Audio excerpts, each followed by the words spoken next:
Hello everyone, and now welcome to game number 2 in the series between Sonik and Foggy. Sonik has spawned on the top right hand side of the map as the yellow Night Elf. Meanwhile, Foggy has spawned as the red Night Elf over here on the bottom left.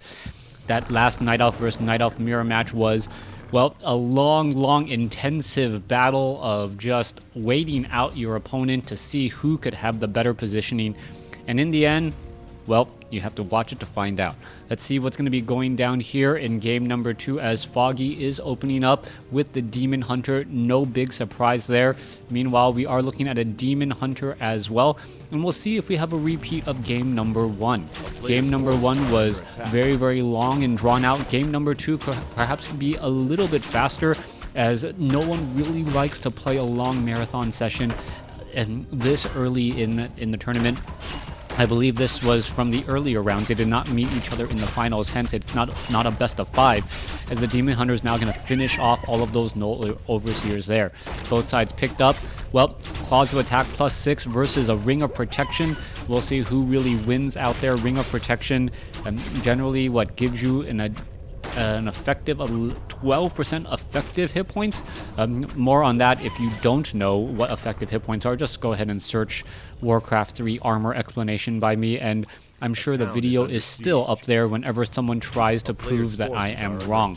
Anyways, that Wisp does make its way out and is able to detonate right next to that Demon Hunter. Demon Hunter doesn't even have a chance to, well, land a blow. Meanwhile, back across here, Demon Hunter has not picked up anything. It looked like he was going to try and pick up a Circlet of Nobility, but instead just aggroed it enough to get Ogre Magi bloodlusted. Meanwhile, Demon Hunter going to go ahead and finish that off, picks up that Manual of Health, and now you're going to see a mana burn exchange. Both sides coming across here. Who has the bigger victory there? There's an evasion right there as the Demon Hunter going to try and get away, gets mana burned once more, and now heading back home. Alright, that's not so good for Sonik this time around as he's heading back off to the north. Where is he going to be going to next? There is that Murloc Nightcrawler who was shadow melded. One of those issues that you have to be aware of, as the Nightcrawler will purposely switch targets if it notices that there is one that is not poisoned. That's one of the reasons why it is important to note that water elementals cannot be poisoned, or Ancients of War cannot be poisoned, and therefore the Nightcrawlers do not switch their targets. Demon Hunter down over here to the south, clearing up this creep camp here, picks up a Gloves of Haste without taking too much damage, as he is now back out onto the field. That red Drake looked like it was in the middle of an attack, but did not get very far. Wisp, oh, what is that? Huntress coming in across here. Interesting choice. A Huntress, Ultra Vision now being added. Are we going to see even more Huntresses? Yes, we are. So we are going to have a very large number of Huntresses coming up against Foggy, who may not be ready for it. We are at tier 2 now. So it is not going to be a mass dual Ancient of War with mass Huntress strategy. But those Huntresses may do a lot more damage than originally expected. Alright, double archers right over here. This archer could perhaps just unshadow meld, but doesn't want to do that. Oh, there's the Dust of Appearance, and this could potentially be bad. Archer is going to try and hold the line here. Ancient of War, you can see all of that damage getting just bounced across multiple units. This one Huntress will be forced to back off, and it looks like it is now down to 41 hit points, but will live to fight another day. More bouncing around again. These Moonwells are being drained rather quickly. Another Huntress may be forced to retreat, as the Demon Hunter does not want to be there.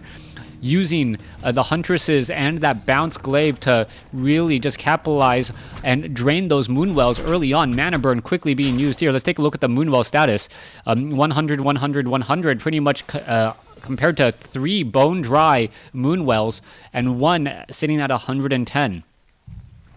Moonwell mana is part of your resource management, and is that going to come back to bite Foggy? Is Foggy gonna have enough to try and defend against this? As we're taking a look, the Demon Hunter may be coming around that backside here, unable to get through. Archers are going to be able to pierce down that Huntress fairly easily, as the Huntress now heads back off to the north. Demon Hunter coming across here. Ancient of Lore, you can see the Demon Hunter going to go ahead and go after that Ancient of Lore. Ancient of Lore quickly canceled, as we see the Wisp now trying to run every which way. There's a detonation, or excuse me, not a detonation. That was a killing blow there, as the Demon Hunter still looking for any additional new buildings. Demon Hunter down across to the south. Sonik, what is he really doing?